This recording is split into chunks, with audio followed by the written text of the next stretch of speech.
বাবা স্বপন ডাকাতের এক লোকে আমার সাথে অবৈধ কাজ করতে চাইছিল।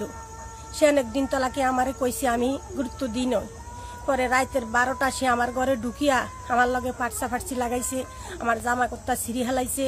অনেক ফাটসির পরে আমি একমতে তার থেকে মোবাইলটা লইতে পারছি। মোবাইলটা লইয়া আমি স্বপন ডাকাতের কইলাম যে ভাই বলেন। মোবাইলটা লইয়া আমি দৌড়ালাই বাইরিয়েছি। বাইরিয়ে স্বপন ডাকাতের কইলাম যে আপনার লোকে আমার লগে ফাটসি করে অনেক দিন তলাকে আমার হঠাৎ আমি তার সাথে অবৈধ কাজ করতাম। আমি কইছি না, আমি করুম না, আমি 5 ওয়াক্ত নামাজ পড়ি, আমি কোনোদিন একটা রোজা কাজা করি না, এক একটা নামাজও কাজা করি না, আমি ভাই এই কাজে যাবো না। তারপর দিয়ে স্বপন ডাকাতে বিচার করবো করে আমার কয়দিন ঘুরাইছে, বিচার করে না। একটা ছলনা করি মহিলা লাগাই দিয়ে আমারে এমন মার দিছে, মার দিয়ে আমারে সারাদিন বান্ধি রেখছে সূর্য সেঙ্গি দি।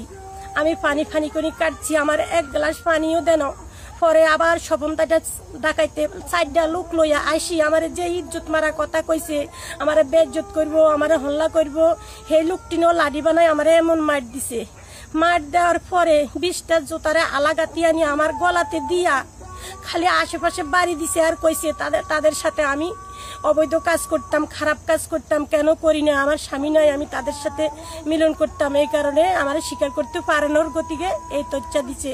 আমি উপযুক্ত বিচার চাই। কেন আমাকে এই অপরাধের কারণে তারা আমি অবৈধ কাজ কেন করি না, এই কারণে কেন আমার গলায় 20টা জুতা দিছে। আমি উপযুক্ত বিচার চাই। এখন কার বিচার চান আপনি? স্বপন ডাকাতের তার 4টা লোক আইছে, আমি লোকটির নাম জানি না, আমি মহিলা মানুষ, কারোরে চিনি না, আমি কারোরে দেখা দিই না। তারা কি এই শহরের লোক না? তারা এই শহরে থাকে। এই শহরের লোক নাকি কোন জায়গা থেকে? এই শহরের সবটি।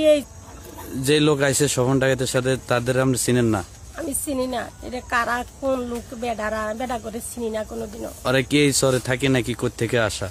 কই থেকে আনছে বেড়া করে আমি চিনি না। যে 4টা বেড়া আমাকে মার দিছে, আমার লজ্জাস্থানের কথা কইছে, ইজ্জত মারা কথা কইছে, আমি তাগর সাথে অবৈধ কাজ করতাম এগিন কইছে আর আমার মার দিছে, আমি চিনি না তা করে।